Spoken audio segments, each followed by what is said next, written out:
wonder? Is it any wonder why tourism in New York City is dropping faster than pants at the Butt Bongo Festival? Is it any wonder why 2 million international tourists have suddenly decided that it's no longer worth visiting this toxic dump? Just think about this for a second. Imagine being a fan of the San Antonio Spurs. You have been following the team for decades. You watch every game of the regular season. You have traveled with the team throughout the playoffs. You traveled to Portland, also known as America's Pooper. No problem. I mean, you had to download the Doodle map. You needed to avoid the areas where freshly baked turds were served 24 hours a day. But besides that minor inconvenience, it was a relatively nice visit to America's Pooper. You traveled to the Somalian Republic of Minnesota. No problem. Outside of the 5 a.m. wake-up call featuring the mandatory Islamic call to prayer, you never felt physically threatened in the Somalian Republic. You travel to Oklahoma City, and not only were you not physically threatened for being a Spurs fan, the good people of Oklahoma, they welcomed you to their city. Your team makes the NBA Finals. You're excited. It is your first trip to Madison Square Garden.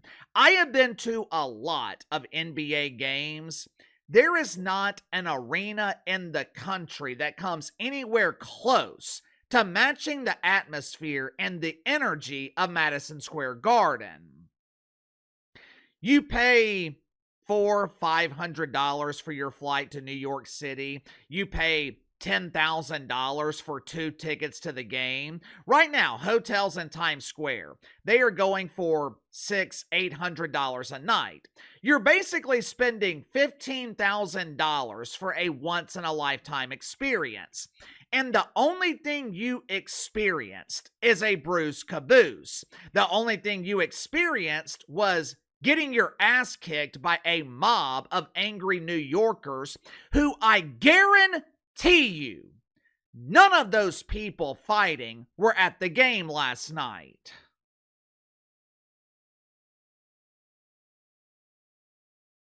You know, I have been searching all morning trying to see if there were any fights inside of Madison Square Garden last night. Unsurprisingly, I couldn't find any. When you have people paying $5,000, $6,000, $7,000 for tickets, they're not going to the game to fight. But outside of the Garden, where people are rubbing pennies together to stay warm during the winter, there were fights everywhere. You couldn't walk down the street in a Spurs jersey without being attacked by the mob.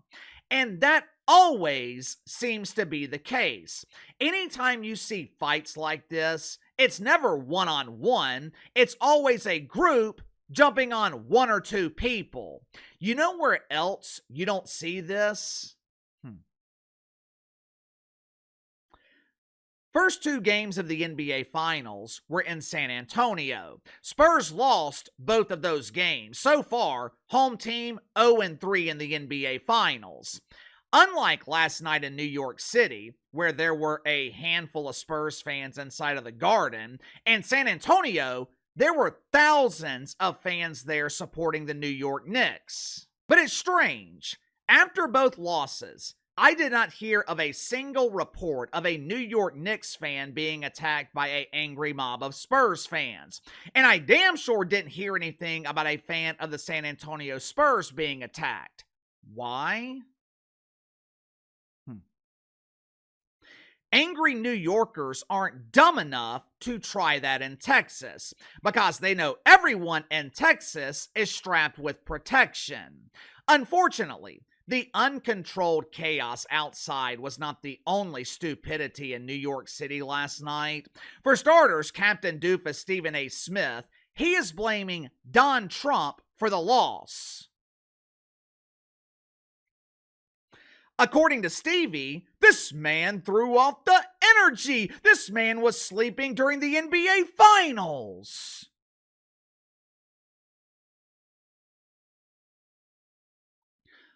Weren't you playing solitaire Weren't you playing a passionate game of Guess the Dong and Thong with Shannon Sharp? Hey, it's me, Shay Shay! Weren't you and the grown man who calls himself Shay playing Guess the Dong last year during the NBA Finals on your phone? During the national anthem last night, Don Trump was briefly shown on the Jumbotron inside of Madison Square Garden. Naturally, with this being New York City, the same New York City that just elected an Islamist to be their mayor, I don't think anyone was surprised when the Trumper got booed. Watch for yourself.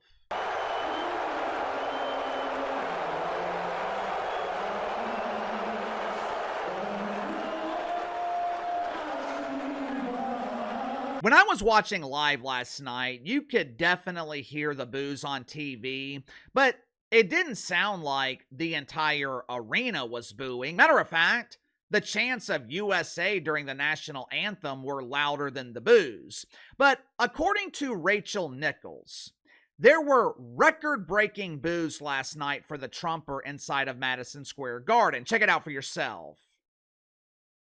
Oh my stars! These are the loudest boos I've ever heard in my life! Lions and tigers and boos! Oh my!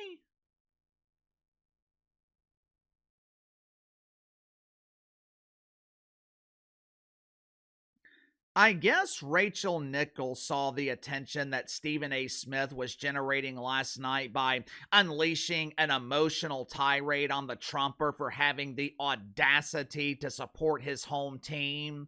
Of course, most of the attention that Stevie received was negative. The vast majority of people were telling him to shut the hell up.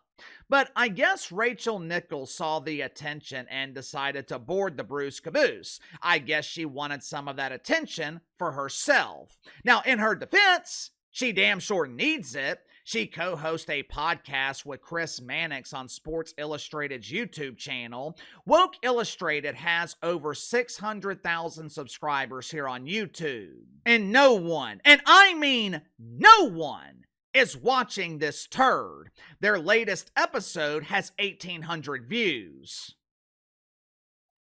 Like I told you guys yesterday, Adam Silver was very welcoming to the Trumper last night. If you have been following the channel for a while, then you know how Uncle KC has been highly critical of Adam Silver. In the past, he had a tendency to be weak. He refused to address load management. He allowed LeBron James to push player empowerment. His biggest moment of weakness was in 2020 when he allowed the NBA to be infected with the woke fungus. Players were kneeling for the national anthem. NBA players were outright refusing to play. I can't play tonight. I'm emotionally traumatized. The police just shot a man who was running towards them with a knife.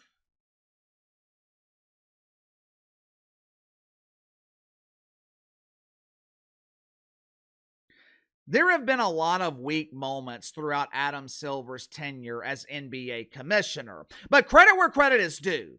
Adam Silver stood strong last night and explained why Donald Trump was more than welcome at the NBA Finals.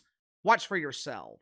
He's welcome to be here. What makes sports so special, especially when there's so much that divides people, is it's something that we have in common, and we should look for those things that we have in common and build off that. And I'll also say about President Trump, he was a fixture at NBA at Madison Square Garden. You guys remember, well, all of you, when you played here, not Draymond, but back in the old days, he had courtside seats. I think we should be using sports to create more of a sense of community. Unfortunately, Adam Silver's message of unity was not received by fans of the New York Knicks since, you know, they were attacking anyone wearing a Spurs jersey. But Adam Silver is right. This is the reason politics has no place in sports.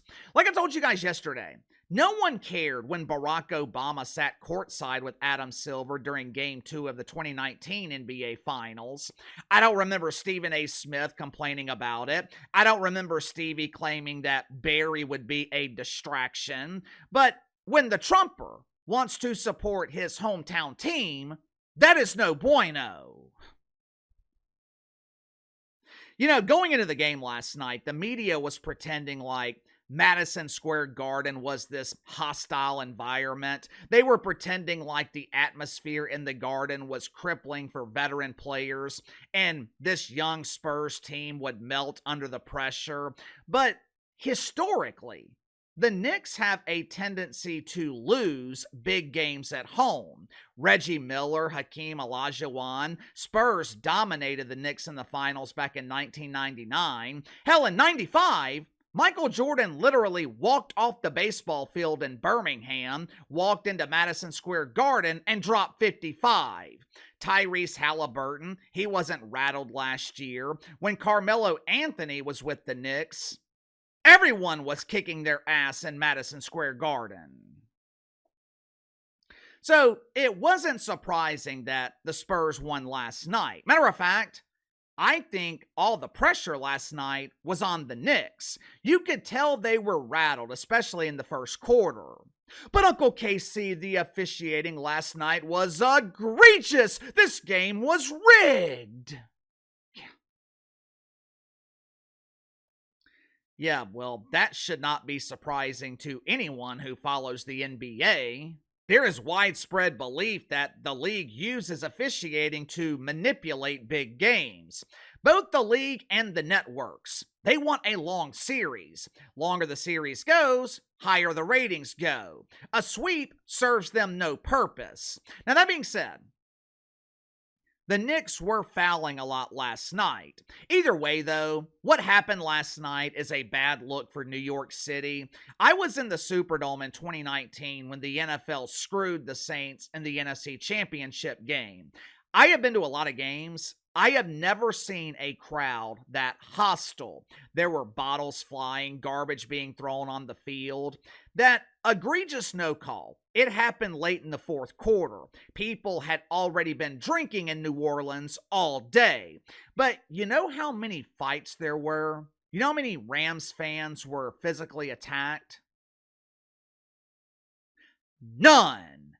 It's not like what happened last night is a one-off in New York City. Since Zorro Mamdani was elected, this seems to happen with regularity. Then they wonder why no one wants to visit this toxic dump. Sound off in the comments below. I'll see you guys later.